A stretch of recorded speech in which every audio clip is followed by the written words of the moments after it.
Olá, estamos dando início a mais um programa Diversidade, uma parceria entre o Conselho Regional de Psicologia de São Paulo e a TV PUC São Paulo.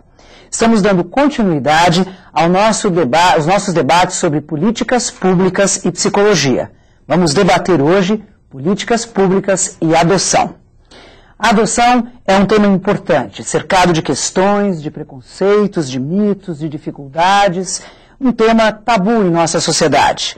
Poucos sabem que para a adoção também se tem e se precisa de políticas públicas, permitindo que todos tenham acesso, quando quiserem, quando precisem, à possibilidade de adotar uma criança e garantindo o direito das crianças de terem uma família. É essa questão que nós vamos debater aqui hoje e vamos contar para isso com a Maria Antonieta Pisano Mota, que é psicóloga, psicanalista, especialista em psicologia jurídica e coordenadora do grupo de Trabalhando com Abrigos do CECIF. E com o Rodrigo Lobato Junquerenu, juiz da Vara da Infância e Juventude de Pinheiros e presidente da Associação Brasileira dos Magistrados da Infância e da Juventude. Sejam bem-vindos ao nosso programa Diversidade. Nós vamos assistir um VT sobre a questão e aí voltamos para a nossa conversa. As fotos de Samuel estão em todos os cantos da casa. Nem precisa dizer que ele é o queridinho dos pais, Nídia e Bruce. Mas essa história é especial. Samuel foi adotado quando tinha 4 dias de vida. Foi amor à primeira vista. Quando ele colocou no colo, eu peguei a mãozinha dele, assim, que ele abriu o olho. Falei assim, Samuel, eu já tinha escolhido o nome. Você vai para sua casa, eu sou a sua mãe, esse aqui é o papai. Você nunca mais vai ficar sozinho. Eu vim buscar você para ficar com a gente. Você é nosso. Quando fazia assim, ele abriu o olho. Quando ele abriu, ele ficou tão lindo. Ele abriu meu dedo, sabe, assim, muito forte. E não soltava mais, assim. Como ele não soltava mais, ele escutando o cenário também, começou a chorar, sabe? Samuel teve sorte de encontrar pais tão carinhosos tão cedo, mas nem todas as crianças, órfãs ou abandonadas pela família, têm a mesma alegria. No Brasil, a adoção ainda é considerada uma questão particular dos pais que querem um filho adotivo, sem levar muito em consideração os direitos da criança, que espera por uma nova casa e por uma nova família. E como os processos são feitos pelos tribunais de justiça estaduais, não há um cadastro nacional de candidatos, o que dificulta ainda mais o processo. É para mudar esta situação que uma nova lei de adoção foi elaborada e está em tramitação no Congresso. A nova lei traz alguns prazos que precisam até ser avaliados, né, com relação às suas aplicabilidades, mas que poderão, de alguma forma, diminuir este tempo de espera da criança para a definição de sua condição de adotabilidade. Isso vai fazer com que ela mais cedo possa ser adotada. Além do mais, a lei traz a obrigatoriedade também da preparação dos pais adotivos, uma coisa que hoje é possível, vai passar a ser obrigatória. Nós temos algumas questões importantes com relação à relação afetiva de pais e filhos, então constará na sentença a obrigação ou compromisso, vamos dizer assim, das famílias de contarem a respeito da adoção, né, que isso é um direito desta criança. Esta criança, ao completar 18 anos, poderá ter acesso à sua informação. Os estados e a nação têm obrigação agora de ter dados consolidados de adoções de crianças disponíveis e de pretendentes, que vai facilitar um pouco mais a colocação de crianças em família. Não existem políticas públicas hoje para adoção. Eu acredito, uma visão pessoal minha do trabalho disso ao longo desses últimos 4 anos, que isso muito até se deve à própria cultura, que considera ainda que a adoção é um direito da família, é uma questão pessoal, é uma questão de opção pessoal da família. E, na realidade, a adoção é um direito da criança que já não tem família. Gabriela participou da comissão nacional que sugeriu a luta pela nova lei. Ela trabalha no CECIF, uma ONG que atua na capacitação de pais candidatos à adoção e dá apoio à família no acolhimento da criança adotada. Ana Cristina recebeu esta ajuda da organização logo depois de adotar esta menina, que hoje tem 3 anos de idade. No caso dela, o processo de adoção não foi difícil. Mas isto porque ela não fez grandes restrições. Não tive dificuldade porque não queria recém-nascido. Eu achei que ia ser difícil, eu tenho que trabalhar, né, fazer os dois papéis, todos os papéis aqui em casa, né? Então eu escolhi uma criança, menino ou menina, de 6 meses a 3 anos. Então era um leque muito grande. Achei até que eu ia ganhar um menino, porque os meninos são preteridos. Ana é mãe adotiva por opção. Solteira, achou melhor adotar uma criança do que partir para uma produção independente. Mas garante que a emoção é a mesma de uma maternidade convencional. Quando eu recebi a notícia, o juiz me ligou em casa, dizendo que minha filha já estava me esperando, né? Assim, então eu fui conhecê-la na instituição. Eu fiquei muito emocionada, como se eu estivesse saindo assim para a maternidade, para ter o filho, não conseguia nem dirigir direito, chorando, aquela emoção e tal. Melhor nossa, não sei dizer tudo, é muito bom, né? Ser mãe de uma criança, bom, não importa, por adoção biológica já é maravilhoso, mas por adoção tem essa magia, porque você constrói o vínculo, é uma troca tão importante você conhecê-la e amá-la pelo que ela é, como que ela é, e ela também não escolheu essa mãe, né? Bem, vamos lá. Rodrigo, me diga para o nosso público aqui a adoção. Quais são as grandes questões que envolvem a adoção em nosso país hoje?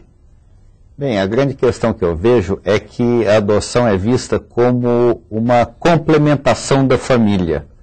As pessoas buscam os serviços de adoção, os serviços forenses, para formarem uma família ou aumentarem a própria família. Ou seja, estão buscando o atendimento de um desejo próprio.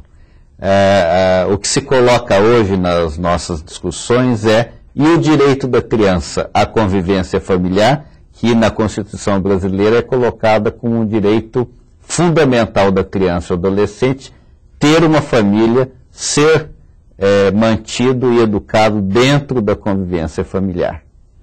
E isso, pensar mais da perspectiva da família do que da criança, traz que tipo de dificuldade? A família já chega aos serviços forenses, ao fórum, à vara da infância, já com um modelo pronto. Ela já chega querendo uma criança de um determinado perfil, que é um perfil parecido com o padrão racial dela. E também querendo uma criança recém-nascida ou de pouca idade. Ou seja, ela quer reproduzir um modelo da gravidez, do nascimento e da formação de uma família natural. E a adoção não é formação de família natural. A adoção é uma ficção que se torna real ao se adotar uma criança para que venha se tornar o seu filho. Os psicólogos trabalham com as famílias que vão fazer as adoções. Uhum.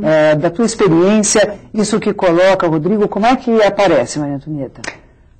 Aparece dessa forma mesmo. O que eu ia dizer é que acho que as grandes questões decorrentes da nossa cultura de adoção é que as crianças que efetivamente necessitam de família, né, todas necessitam, mas há aquelas que necessitam e acabam não conseguindo essa família porque não se enquadram justamente nesse perfil que permitiria à família adotante reproduzir esse modelo de família ideal que a gente tem na cabeça, né? Então, o que acontece? Acontece que as crianças, por exemplo, maiores de 3 anos, têm dificuldade de encontrar pais que as queiram, né? Porque, estatisticamente, o que se sabe é que o que nós, brasileiros, queremos adotar, quem nós queremos adotar, são meninas recém-nascidas e brancas, né? As crianças com necessidades especiais também não encontram espaço na nossa cultura de adoção. Vem encontrando gradualmente, esta mentalidade vem se modificando, mas ainda estamos muito carentes desta conscientização, né, da necessidade de dar uma família a essas crianças que dela necessitam. As crianças mais velhas, as crianças com necessidades especiais, por exemplo. E há um acesso hoje democratizado a adoção legal de crianças, todos que quiserem podem adotar filhos? É fácil adotar filhos?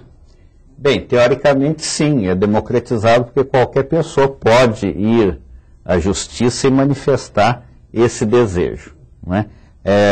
Acontece que vai passar por uma avaliação psicossocial que vai determinar se aquela pessoa tem condições sociais e condições emocionais de formar uma família. Esses são os critérios? Basicamente, sim, tem os critérios legais de ser maior de 18 anos, não ser parente, ou o pai, mãe ou avô de uma criança a ser adotada, mas os critérios da avaliação são esses, são critérios sociais e emocionais. E aí, de novo, entram os psicólogos. De novo entram os psicólogos, é um Fazem outro campo de trabalho.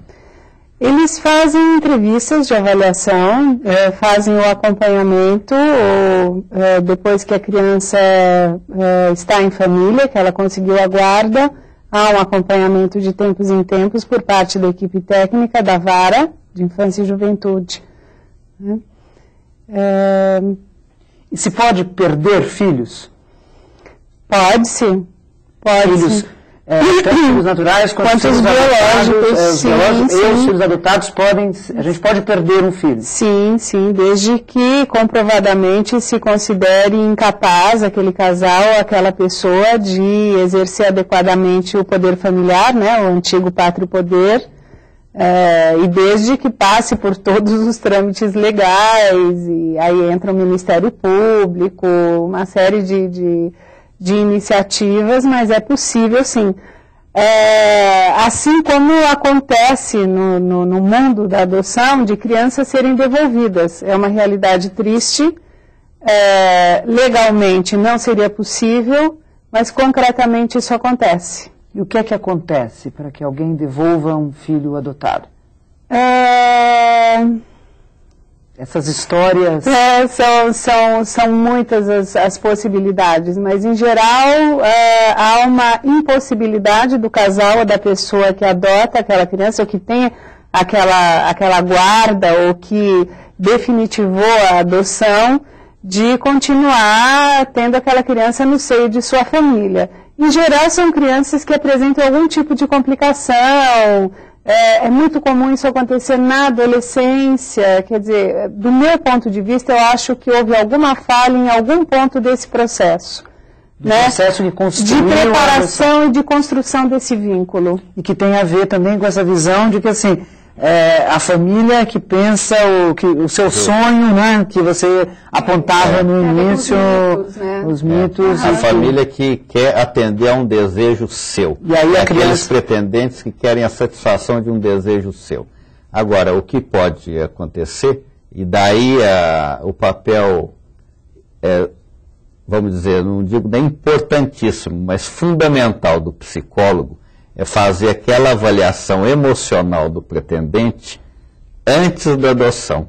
Quais os recursos internos que esses pretendentes têm ao lidar com essas dificuldades que virão na adolescência de qualquer criança, seja adotada ou não adotada, seja filho biológico ou filho adotivo.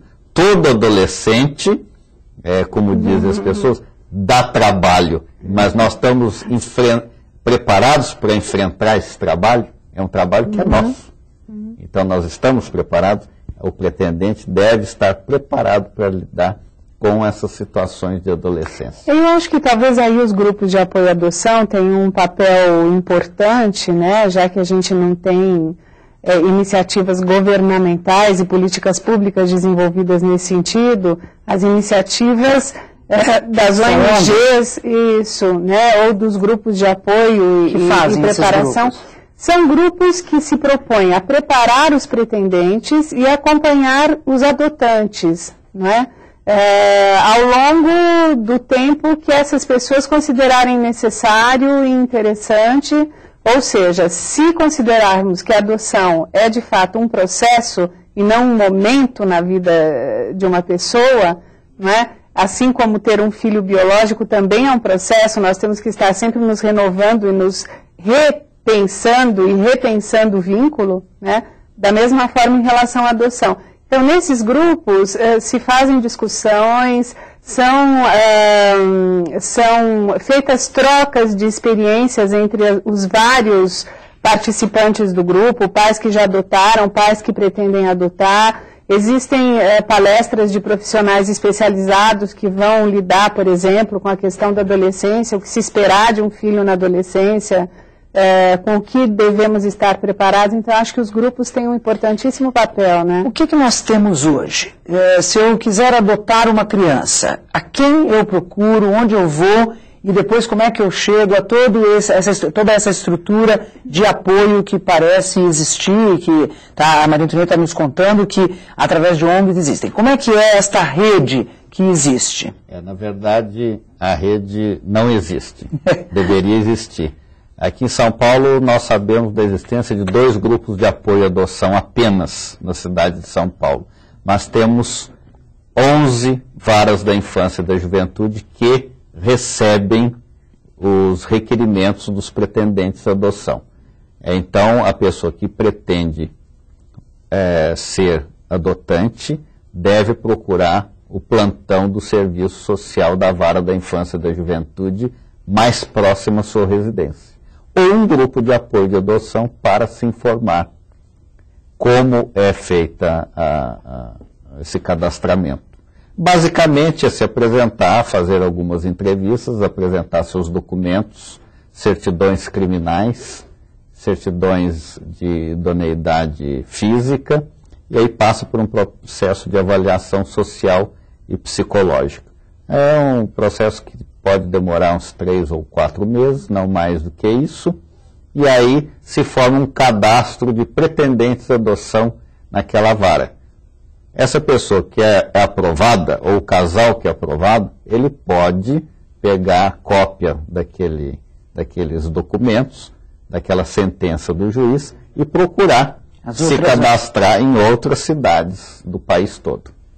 Na cidade só pode ser em uma vara? Não, em outras varas também, sem problema nenhum. O cadastramento é feito ali, mas ele pode procurar se cadastrar depois em outras com aquela documentação. E existem restrições do tipo, um casal homossexual, tanto feminino quanto masculino, pode adotar filhos? Bem, do ponto de vista legal não há restrição nenhuma. A avaliação que é feita é se a pessoa é capaz de exercer adequadamente o poder familiar. Ou seja, é um adulto que será um bom educador, um bom cuidador. Essa é a avaliação que é feita. E essa avaliação é psicológica. Essa avaliação não pelo menos é que deveria ser feita, né?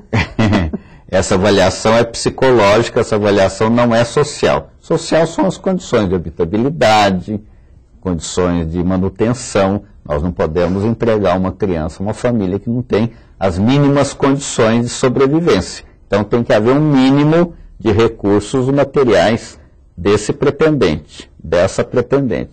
Mas o importante é ter a disponibilidade de exercer as funções de um bom pai e de uma boa mãe.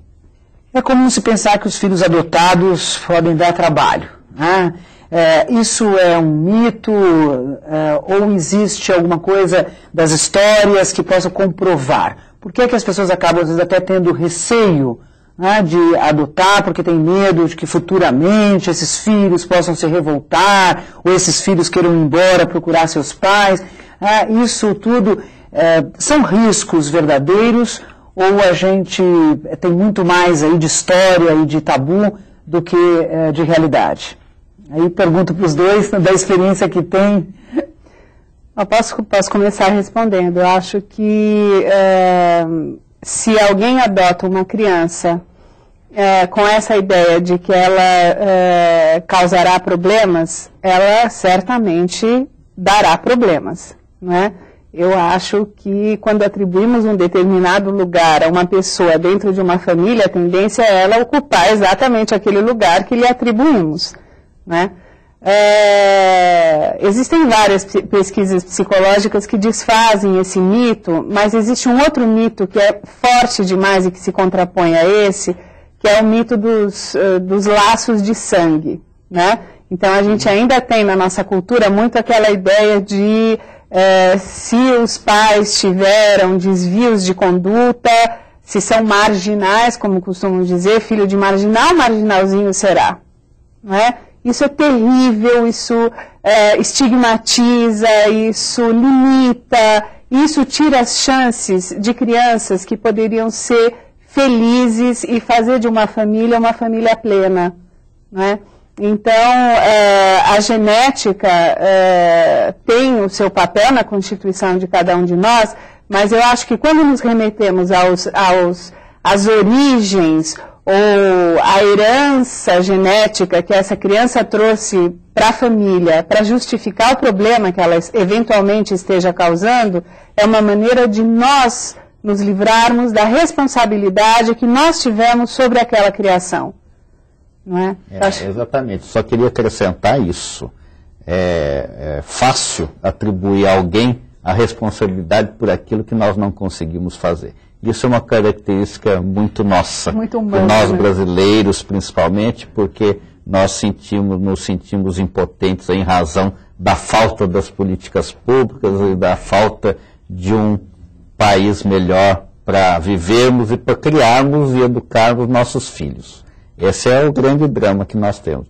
Mas a criança, ela, quando está fora de uma família, ela pede para ser colocada em família. Nós vamos aos abrigos e as crianças pedem, eu quero uma família, o senhor pode me dar uma família? Eu quero uma família. Ô juiz, me dá uma família, eu quero uma mãe. E essa demanda nós não podemos atender, porque não temos quem queiram essas crianças, a não ser eventualmente. Daí a adoção como uma resposta à necessidade da criança é uma construção que nós temos que fazer. E não uma resposta àquele adulto que vai procurar apenas aquele adulto como é feito hoje. É evidente que nós atendemos, que a lei prevê, todos têm direito a procurar uma adoção. Mas e as crianças que querem uma família e não têm? Qual a alternativa que nós damos a elas? A permanência nesses abrigos até completarem 18 anos? E depois que completarem, o que vamos oferecer a elas? E esta é a realidade mais frequente no país. A gente tem mais crianças buscando famílias e sem a possibilidade de receber? É verdade. Essa é uma realidade. Nós temos também que, dentro dessa realidade, nós temos a família biológica que muitas vezes não se desvinculou ou não abandonou a criança, está apenas impossibilitada de ter criança ou adolescente consigo. Esses são outros casos. Essas crianças não estão em condições de serem adotadas. Então precisamos deixar isso muito bem claro. Nem todas as crianças e adolescentes que vivem em abrigo serão adotáveis. Eles têm família e se relacionam com suas famílias, estão ali por uma contingência socioeconômica. Mas aquelas que têm condições de serem recebidas por famílias, e isso existe, muitas vezes não são, porque não há famílias que... eu acho que a nossa realidade é muito complicada, né? Porque até mesmo essas crianças que estão institucionalizadas por uma questão, como disse o doutor Rodrigo, socioeconômica, né, estão institucionalizadas contrariando aquilo que o próprio Estatuto da Criança e do Adolescente professa, ou seja, que a falta de condição socioeconômica não é razão para abrigamento, né? Mas a nossa realidade, infelizmente, é esta. E o que acontece é que nós acabamos não desenvolvendo, a não ser em programas excepcionais e por iniciativas, como por exemplo o Dr. Rodrigo tem uma iniciativa muito louvável nesse sentido, de desenvolvermos algum programa no sentido de tomarmos essa família como objeto da nossa atenção para conseguirmos, de alguma forma, em tempo curto ou médio, reintegrá-la ao seio familiar, né? Porque também o que acontece é que estamos todos de braços cruzados. As crianças passam, sim, a infância e a adolescência inteira dentro de um abrigo, nada se faz em relação à família, nada se faz em relação à criança e, mais uma vez, não temos a conscientização e o decorrente desenvolvimento de políticas públicas que atendam a essa realidade. Nesse minutinho que nos falta, por que não temos políticas públicas para adoção como temos para outras áreas sociais? Boa pergunta. Embora o artigo 227 da Constituição Federal diga que a criança e o adolescente no Brasil é prioridade número 1 da nossa sociedade, porque é mesmo, né? Sem nós termos uma população qualificada, nós não teremos um bom país. A verdade é que a nossa sociedade, olha as crianças sem a devida atenção. Então são relegadas a segundo plano por muitos motivos, principalmente porque não votam. Mas as mães votam. E uma das grandes causas do abandono que nós vemos aqui em São Paulo, em outras cidades, decorrem da falta de duas políticas públicas fundamentais, que é habitação e educação. A falta de creches é fundamental, motiva essa mãe impossibilitada a levar seus filhos ao juiz e dizer: eu não tenho vaga para eles na creche, eu preciso que o senhor encontre um local onde eles possam viver para eu poder trabalhar e trazer o meu sustento. E a habitação também, eu não tenho casa, eu estou na rua ou estou em precárias condições e não tenho onde morar, então o senhor, por favor, arranje um lugar para os meus filhos. Que pena. Infelizmente. Bem, eu quero agradecer a vocês, a Maria Antonieta Pisano Mota, psicóloga, psicanalista, especialista em psicologia jurídica, coordenadora do grupo Trabalhando com Abrigos do CECIF, e ao Rodrigo Lobato Junqueira Henault, juiz da Vara da Infância e da Juventude, presidente da Associação Brasileira dos Magistrados da Infância e da Juventude, pela participação no nosso programa, e agradecer a você, telespectador, que esteve aí conosco acompanhando esse debate sobre políticas públicas e adoção. A gente volta em novembro, quando vamos finalizar a nossa série de políticas públicas discutindo cultura. Até lá!